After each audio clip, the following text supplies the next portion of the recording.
বিসমিল্লাহির রহমানির রহিম।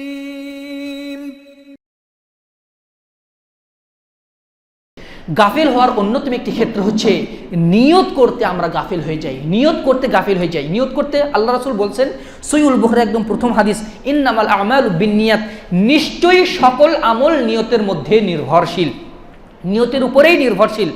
একটা সাধারণ কাজও যদি আপনি করেন কিন্তু নিয়তটা যদি আপনার স্বচ্ছ থাকে তাহলে আপনি একদম পরিপূর্ণ সওয়াব পেয়ে যাবেন, ইবাদতের সওয়াব পেয়ে যাবেন।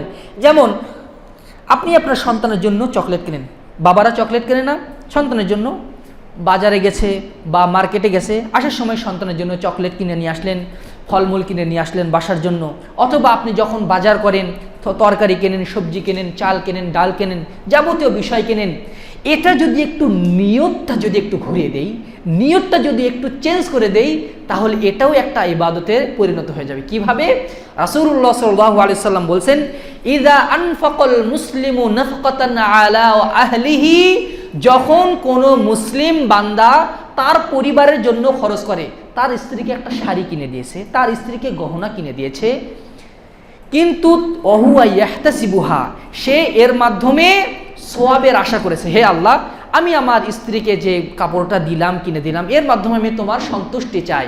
হে আল্লাহ আমার সন্তানকে যে কাপড়টা আমি কিনে দিলাম, এটা আমি তোমার সন্তুষ্টির জন্যই দিলাম, তারা তো আমার সন্তান, তারা তো আমার চক্ষু শীতলকারী, আমি সেজন্য দিলাম। যদি এই নিয়তটা করতে পারেন, আল্লাহ রাসূল বলেছেন কানাত লাহু সাদাকাহ, এটা তার জন্য সাদকা হয়ে যাবে। আপনি একটা মিসকিনকে, ওই ফুটপাতের ওই শিশুকে কাপড় কিনে দিলে আপনি যে সওয়াবটা পেতেন, নিয়তটা একটু ঘুরে দেওয়ার কারণে আপনার সন্তানকে ওই শার্টটা কিনে দেওয়ার জন্য, ওই কাপড়টা কিনে দেওয়ার জন্য কিন্তু আপনি ওই সওয়াব পেয়ে গেলেন। সুবহানাল্লাহি বিহামদিহি। সাধারণ কাজও যদি আমরা নিয়তের সাথে করি, আমি যখন খাবার খাচ্ছি তখন যদি এই নিয়ত থাকে, আল্লাহ আমি খাবারটা খাচ্ছি, এই খাবারের মাধ্যমে আমার শক্তি সঞ্চার হবে এবং আমি এই শক্তি সামর্থ্য নিয়ে হে আল্লাহ আমি তোমার ইবাদত করব, তাহলে মুহাদ্দিসিনে কেরাম বলেছেন, সাহাবায়ে কেরাম বলেছেন, এই খাওয়াটা তার জন্য ইবাদতে পরিণত হবে। সুবহানাল্লাহি বিহামদিহি। মসজিদে যখন প্রবেশ করছেন তখন একটু আতর লাগিয়ে আপনি মসজিদে আসছেন, কারণ সুগন্ধি হচ্ছে পবিত্রতার প্রতীক। আপনি মসজিদে এসে যখন একটা সুগন্ধ পাওয়া যায়, একটু পবিত্র ভাব আসে না? আপনার যদি এই নিয়ত থাকে, আমি একটু আতর মাখলাম, একটু আমার নিজের দেহকে পবিত্র হলো, কেউ যদি এই আতরে সুঘ্রাণ পায় তাকেও পবিত্র মনে হবে, তাহলে এই আতর মাখাটাও আপনার জন্য ইবাদত।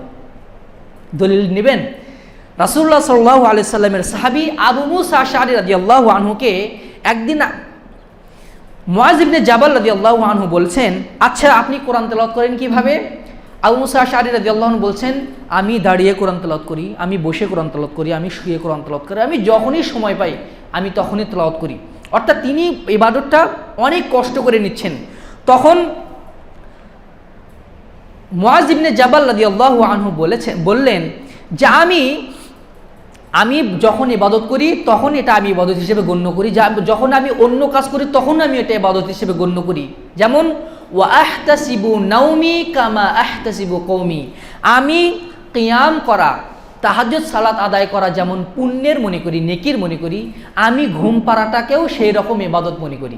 কেন?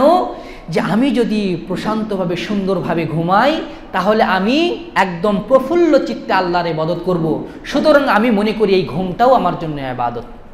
সুবহানাল্লাহি বিহামদিহি। সহিহ হাদিস কিন্তু, যে আপনি কোনো কাজ করবেন, এটা বৈধ কাজ, এটা একটা মুবাহ কাজ, কিন্তু আপনি করছেন নিয়তটা ভালো থাকার কারণে আপনার ওই কাজটা নেকিতে পরিণত হয়ে যাচ্ছে। সুবহানাল্লাহ। এই জন্য আল্লামা ইবনুল মুবারক রাহিমাহুল্লাহ বলেছেন, রুব্বা আমালিন সগীরিন তুআজ্জিমুহুন নিয়্যা ওয়া রুব্বা আমালিন কাবীরিন তুসাগদিরুহুন নিয়্যা। কত বড় বড় আমল আছে, নিয়তের কারণে সেই আমলটা একদম ছোট হয়ে যায়, আবার কত ছোট আমল আছে, নিয়তের কারণে সেটা অনেক বড় হয়ে যায়। সুতরাং নিয়তের ব্যাপারে আপনাদেরকে একটু সতর্ক থাকতে হবে। পরিবারের জন্য যেটাই খরচ করব নিয়তটা একটু ঘুরে দেব, কারণ রাসূল সাল্লাল্লাহু আলাইহি ওয়াসাল্লাম বলেছেন, কেউ যদি তার স্ত্রীর মুখে এক লোকমা খাবার তুলে দেয় আল্লাহ সন্তুষ্টির উদ্দেশ্যে, সে যেন আল্লাহর ইবাদত করে। কোরআন তেলাওয়াত করা যেটা এমনি ইবাদত, আপনার স্ত্রীর মুখে, সন্তানের মুখে, আব্বু খাবারটা খাও, মুখে খাবার তুলে দিলেন, তাকে একটু পানি পান করালেন, নিয়তটা হচ্ছে আমি আমার সন্তানকে পানি পান করাচ্ছি, তাহলে এটাও ইবাদতে পরিণত হবে। সুবহানাল্লাহ বিহামদিহি। নিয়ত করার ব্যাপারে কিন্তু আমরা অনেকেই গাফিল থাকি, এমনি করে যাচ্ছি, পরিবারের জন্য হাড় ভাঙ্গা পরিশ্রম করে যাচ্ছি, নিয়তটা একটু ঘুরে দিলে এটা আমাদের জন্য অনেক কল্যাণ বয়ে নিয়ে আসবে।